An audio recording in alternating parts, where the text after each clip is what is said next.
is EconoChat. Let's talk business with Mr. Daniel Steinman, and I'm your hostess, Elsa Bichibinyani. A warm welcome to everyone tuned in right now, to our listeners, and a special welcome to Mr. Daniel Steinman. Thank you, Elsa B.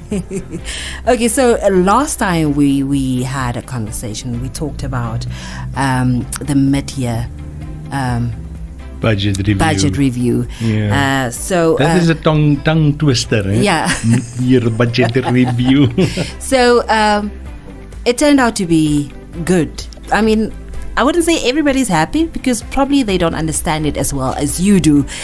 You also said that the gross domestic product would be What did I say? Say her 230. And what did it turn out to be? 232.9 billion. I'm very sorry that I'm 2 billion out.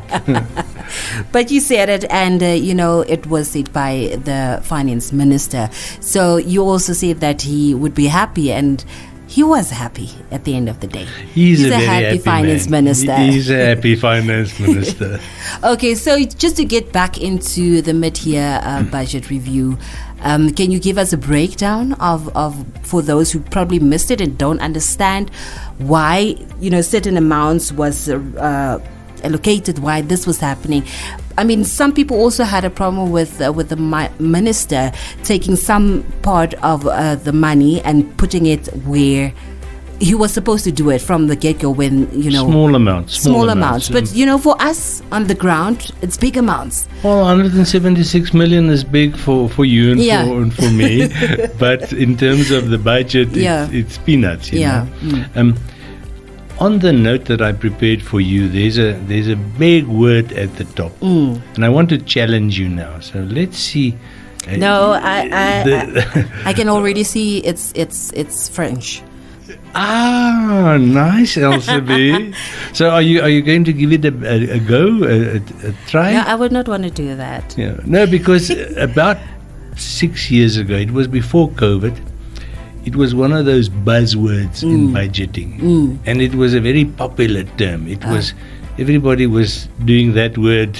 Everybody who had something to do with the budget was doing that word. So I really found it very amusing, because now you would sit and listen to this on the radio or on the TV, and you would hear the environments this and the environments that, and the environment up and the environment down. That word is actually a very well-known term internationally in budgeting. Virement. So when you virement, you take a little bit away from lots of places where there's a little surplus, and you go dump it where there is a need. And if you look at the Appropriation Amendment Bill, this is now the legal side, the thing that the Parliament must approve. Because remember, nothing in the budget process gets finalized until it becomes law.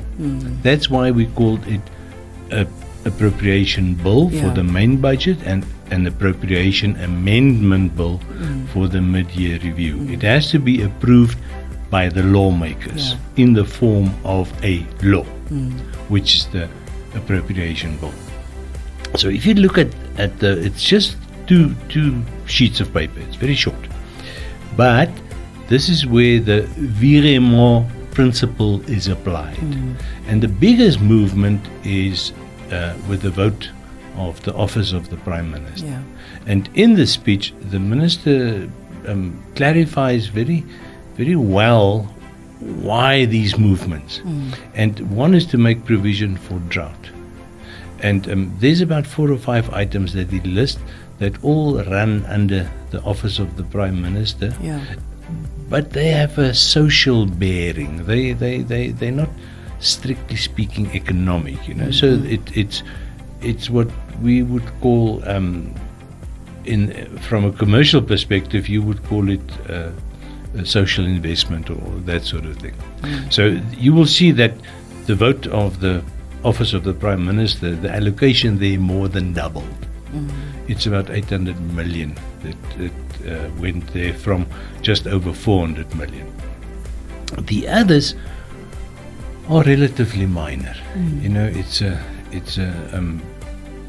some of them are down to a couple of $100,000, but not big movements. But I did a little exercise, and I took the appropriation amendment bill and I marked all the votes. There are 39 votes in the primary budget, and I marked all of them with a little arrow, a flat arrow if it stayed the same, and a little up arrow when it increased, and a down arrow when it decreased.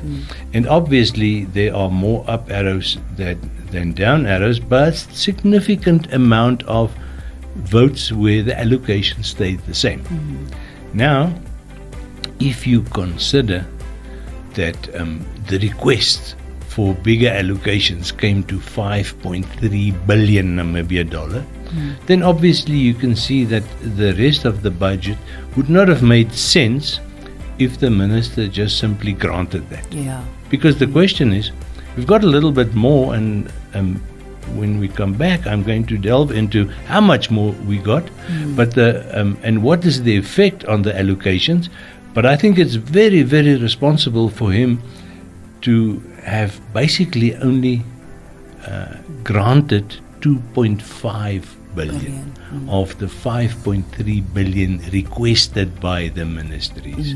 And he also addresses this fairly late in his speech, where he says that it is now up to the ministries in their own expenditure framework to reprioritize. Yeah. In other words, those bigger, they ask for more. They asked for 5.3, he gave 2.5. Now they have to go, by reallocating internally the expense pattern, they have to generate what they need extra. And we will end it there for now. Let's quickly go for a short break. Once we come back, we will continue this talk.